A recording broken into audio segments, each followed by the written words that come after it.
Well, they say never meet your heroes. That's doubly true if your heroes are psychopathic mass murderers. Never meet them. And I guess thus begins our tale of useful idiot Malcolm Caldwell. That's him right there. This is him here. This is him in Cambodia prior to meeting Pol Pot. Malcolm Caldwell. James Alexander Malcolm Caldwell, 1931 to 1978, was a Scottish academic and a prolific Marxist writer.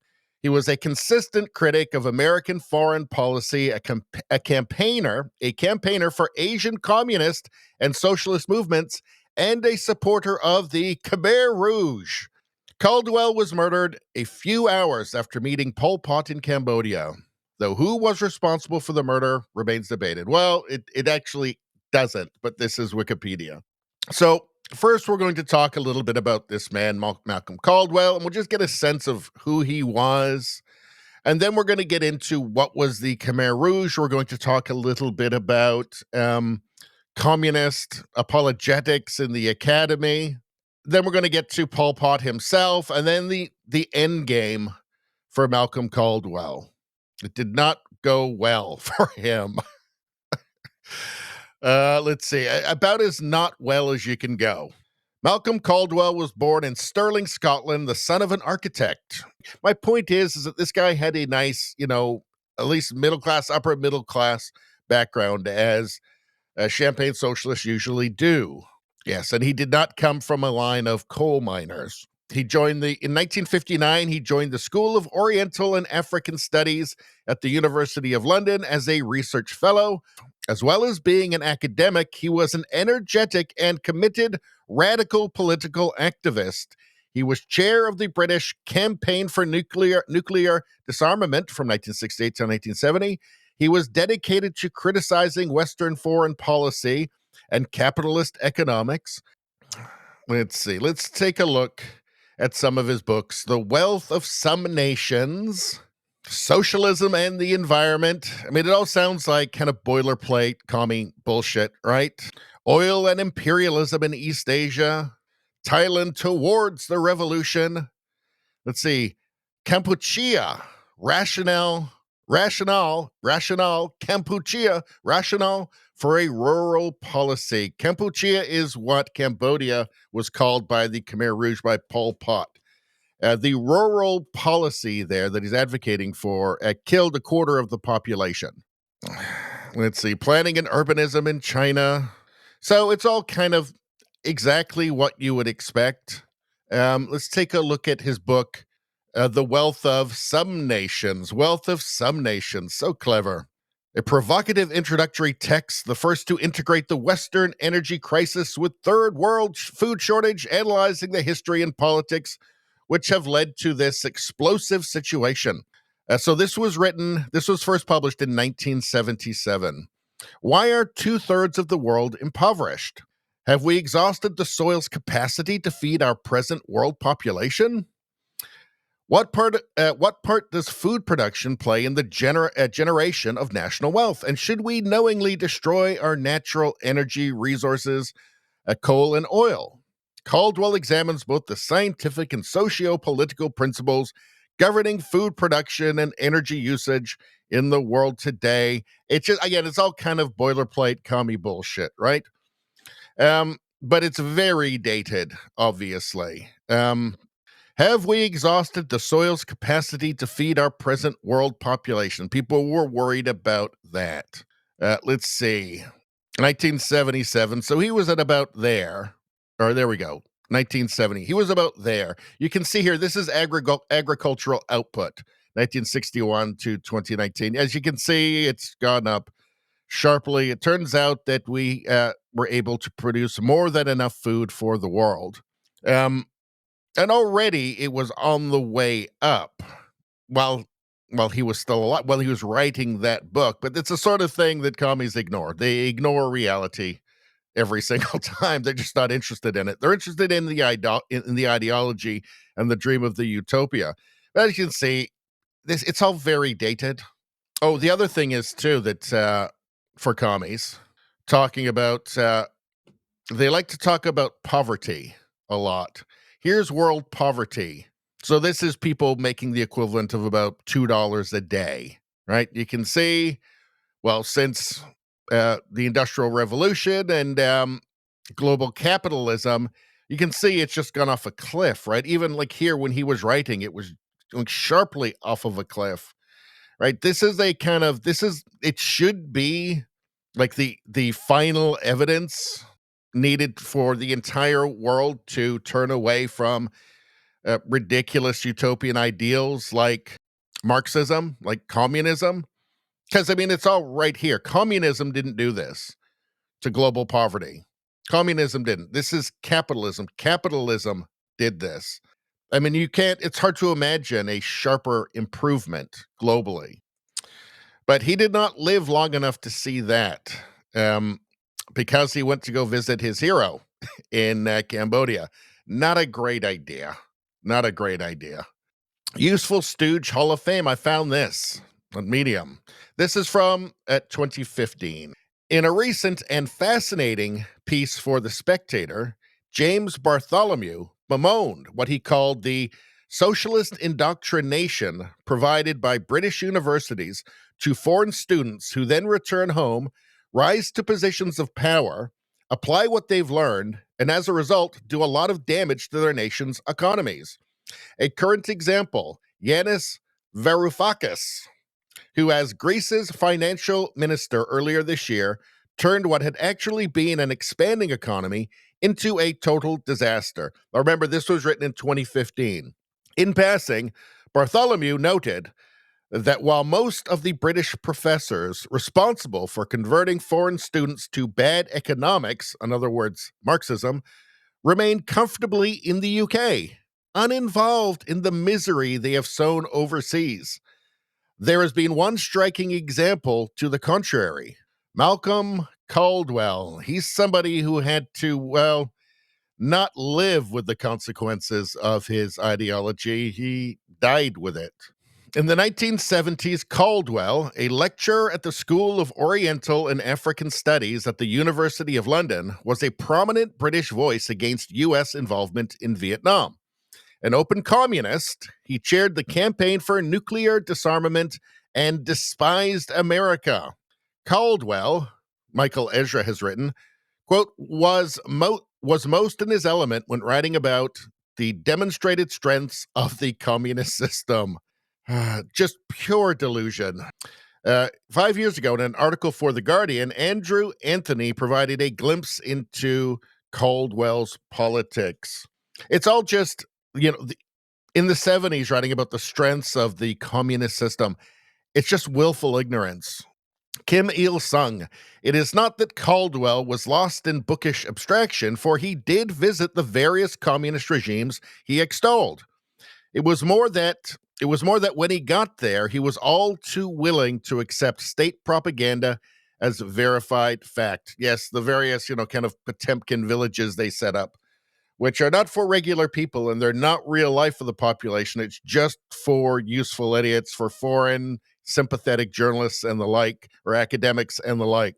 For example, he praised the magnitude of the economic achievements of Kim Il-sung's impoverished North Korea, and returning from a trip to the highly secretive state, he wrote that the country was, quote, an astonishing tribute not only to the energy, initiative, and creativeness of the Korean people, but also to the essential correctness of their line, of the Juche line, I don't know, about the totalitarian surveillance and ruthless political repression.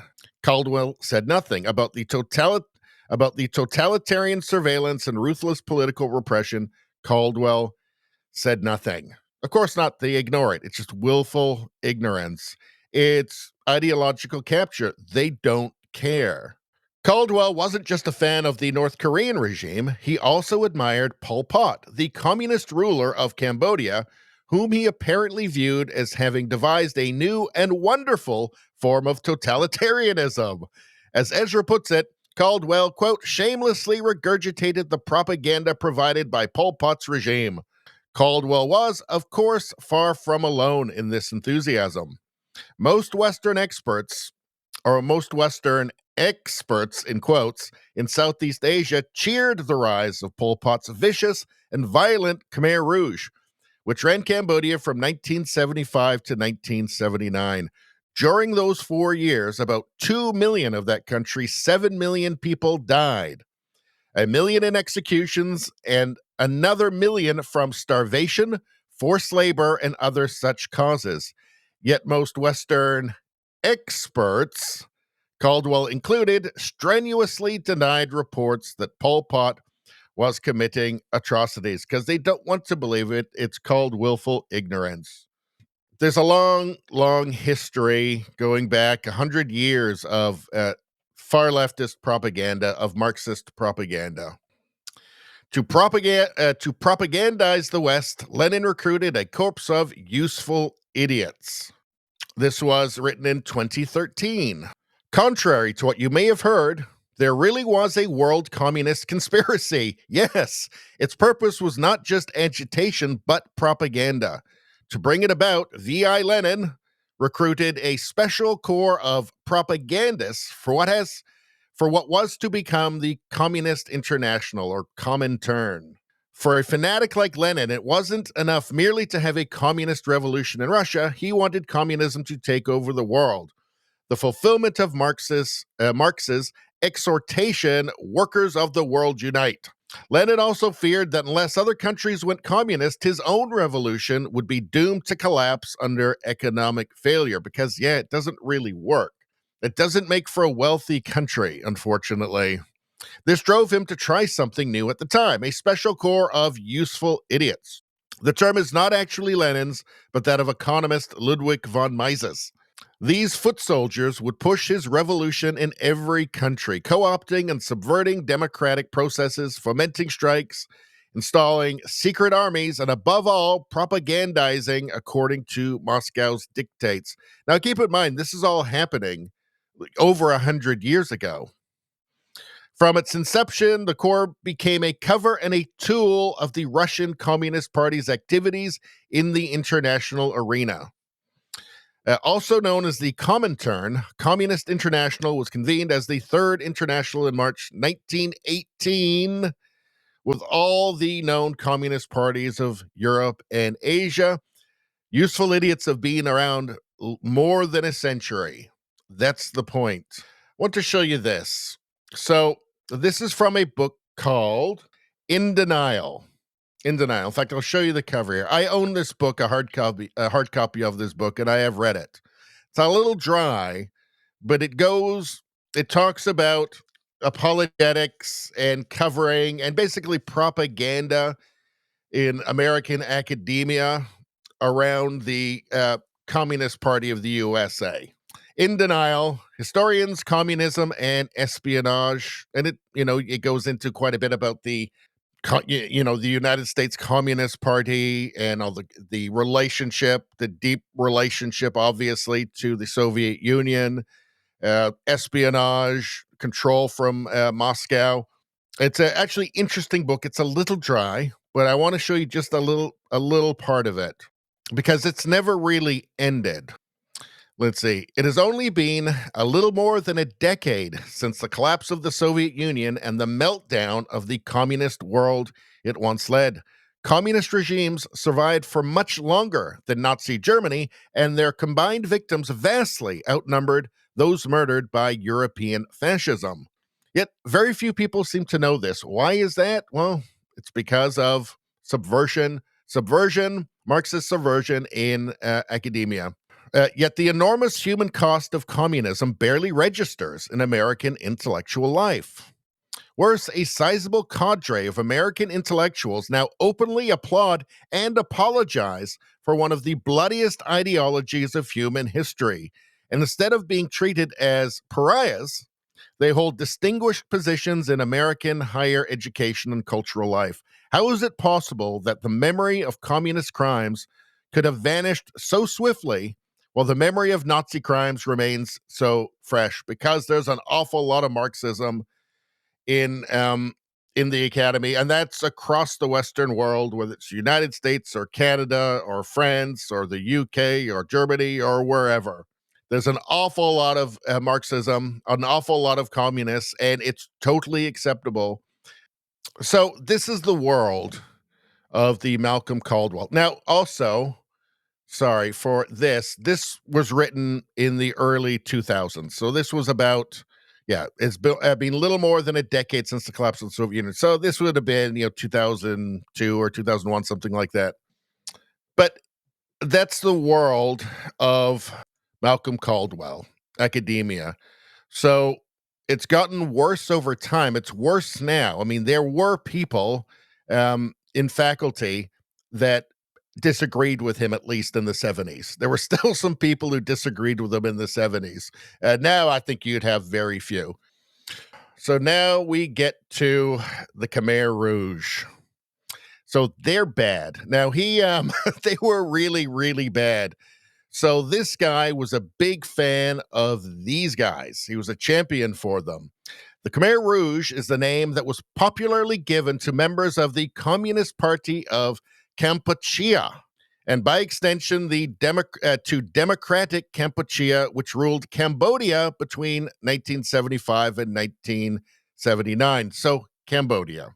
The Khmer Rouge regime was highly autocratic, totalitarian, and repressive. Many deaths resulted from the regime's social engineering policies and the Moha Laut Plow, an imitation of China's Great Leap Forward, which had caused the Great Chinese Famine. The Khmer Rouge's attempts at agricultural reform through collectivization similarly led to widespread famine, while its insistence on absolute self-sufficiency, including the supply of medicine, led to the death of many thousands from treatable diseases such as malaria. The Khmer Rouge regime murdered hundreds of thousands of their perceived political opponents, and their racist emphasis on national purity resulted in the genocide of Cambodian minorities. Its cadres summarily executed and tortured perceived subversive elements, or they killed them during genocidal purges of their own ranks between 1975 and 1978. Ultimately, the Cambodian genocide, which took place under the Khmer Rouge regime, led to the deaths of 1.5 to 2 million people, around 25% of Cambodia's population. Yes, you see numbers around from 1.5 to about 2 million people. Generally, it's about a quarter, one in every four people. So think about where you live, and one out of four of those people is dead. And why are they dead? Why are they gone? It was needlessly so. Why? For an ideology. For the ideology championed by this guy living in comfort in Scotland and by other champagne socialists. So, before you start feeling too sorry for this guy, from Britannica, Cambodian genocide, systemic murder of up to 3 million people in Cambodia from 1976 to 1978 that was carried out by the Khmer Rouge government under Pol Pot. So Pol Pot, leader of the Khmer Rouge, declared 1975 to be year zero, when Cambodia was to be isolated and its society remade in accordance with communist ideals. This stuff goes all the way back to the French Revolution, where they redid the calendar. They just tried to reset. They always want to do this reset society. This is, the Cultural Revolution in China. They always want to do this. They did similar things in the Soviet Union as well. They always want to just reset. They want to break that bond with the past, with your heritage, with your history. They deem it, and I think they rightly deem it necessary to break a people, to turn them into slaves, into sheep. Just give them nothing to believe in, essentially, other than what you offer them. Communist bullshit. Civil rights and property rights were immediately eliminated, and any public expressions of religious belief was forbidden. Again, it's another one of those roots that they have to dig up, that they have to sever. so that you'll do what you're told. Taking the view that Cambodian society had been corrupted by exposure to the world beyond Cambodia's borders, the new regime started destroying evidence of Western influence, emptying cities and force marching the urban population into the countryside to engage in hopelessly inadequate agricultural projects. As starvation and disease set in, these actions alone would have created a significant humanitarian disaster. And of course, there was the famous film made about it in the 80s called The Killing Fields. It wasn't called The Killing Fields for nothing. So, Pol Pot. So, this guy's hero, Pol Pot. He wanted to meet this man. He admired him greatly, Pol Pot. So, the leader of the Khmer Rouge in Cambodia that Malcolm Caldwell had been talking up and supporting. Pol Pot was a Cambodian politician, revolutionary, and dictator who ruled the communist state of Democratic Kampuchea from 1976 until his overthrow in 1979. During his reign, his administration oversaw mass atrocities, and he is widely believed to be one of the most brutal despots in modern world history. Ideologically a Maoist and Khmer ethno-nationalist, Pot was a leader of Cambodia's communist movement known as the Khmer Rouge from 1963 to 1997.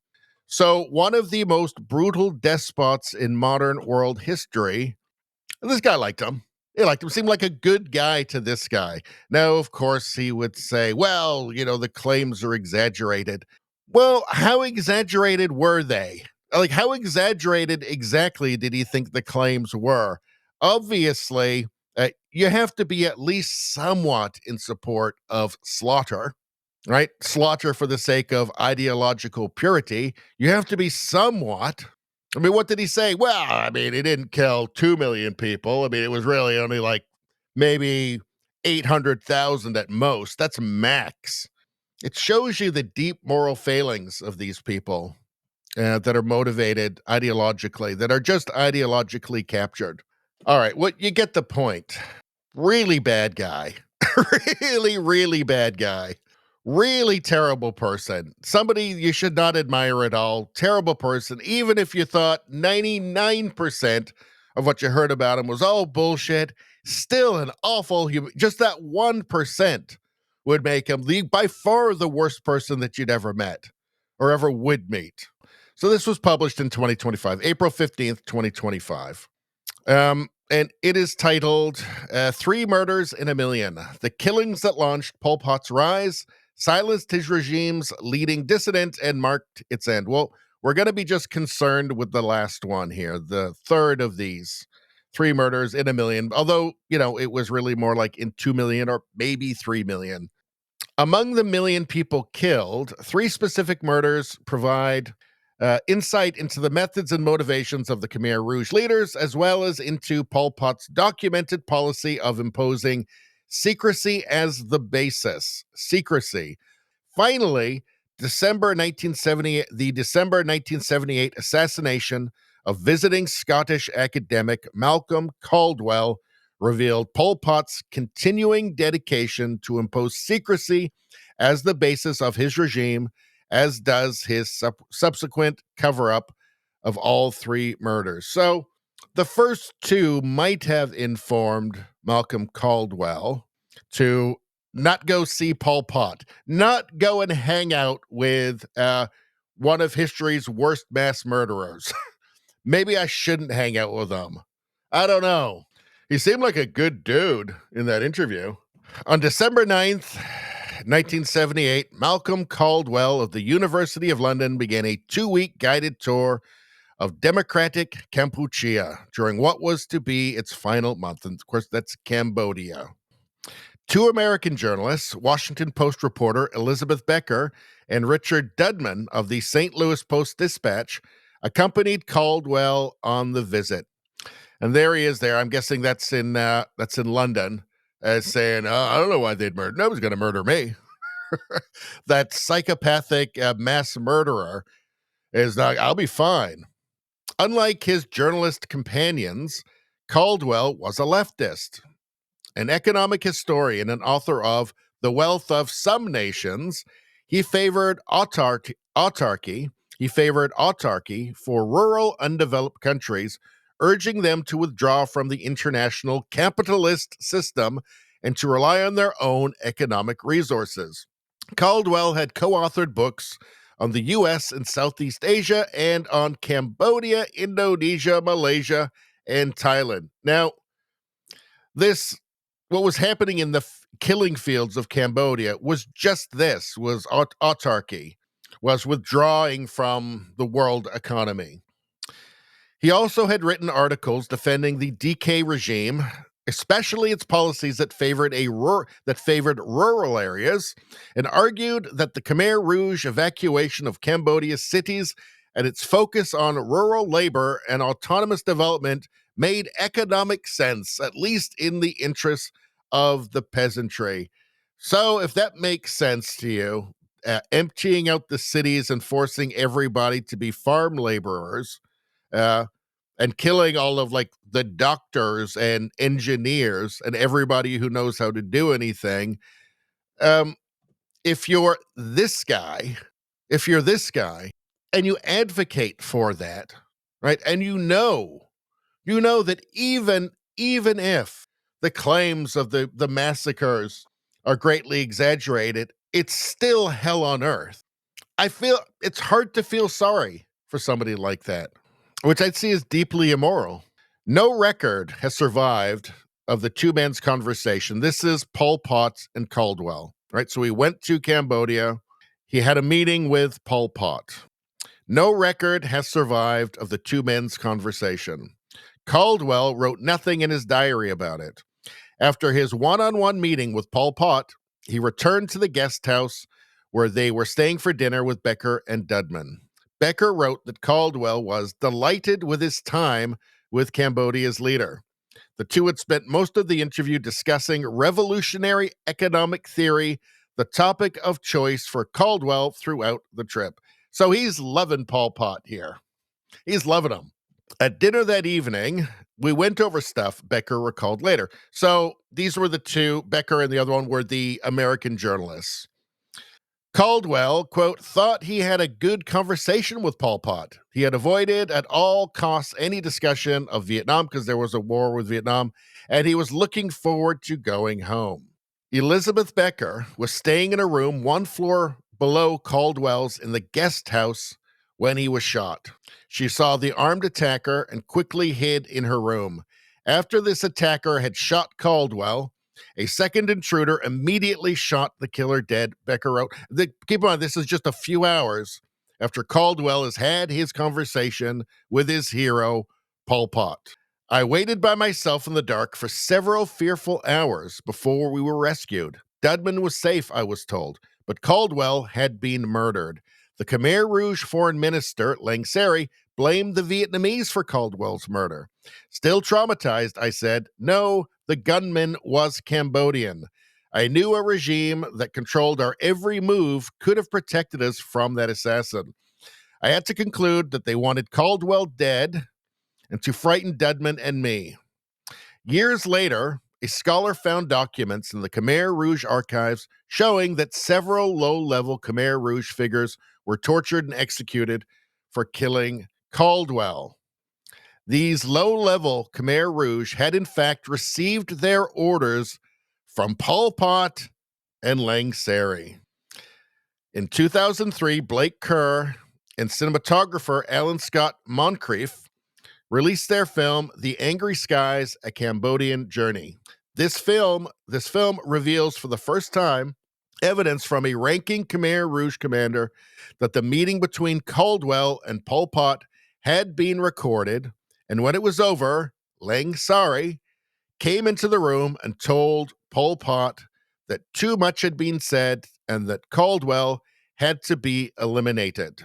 Caldwell had to be eliminated. According to Scott Moncrief, a high-ranking official called Commander Mao told his camera who it was who had ordered and carried out the murder. The guy confirmed absolutely that it came from Pol Pot, and it went down through two other high-ranking officials. one of whom was his right-hand man at the time and who encouraged Pol Pot to make the decision. So, was it the correct decision for Malcolm Caldwell to meet with psychopath, mass murderer, Pol Pot?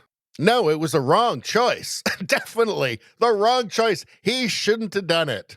Should not have done it. But it shows you where, ideological capture can take you. It was all there for him to see. Like, this is one of history's great monsters. And it was all there for him to see, but just willful ignorance. He just didn't want to believe it. He was so committed to this ideology, to his Marxism. He just didn't want to accept that. And so he goes and meets psychopath, mass murderer, and a few hours later is dead. Because somebody says, I think you might have told him too much. And he goes, yeah, let's just kill him. Because the mass murderer thing, the mass murdering thing, So that's it. That's the end of the story for him. So ends the sad tale of Western Marxist and useful idiot Malcolm Caldwell. Reality tried to warn him, as it had so many others, and he had refused to listen, right up to the moment that his ideology gave him no further choice in the matter. Anyway, that's all I'm going to say about that. Please like, share, and subscribe. Subscribing really helps me out. I thank you for that. I will see you next time.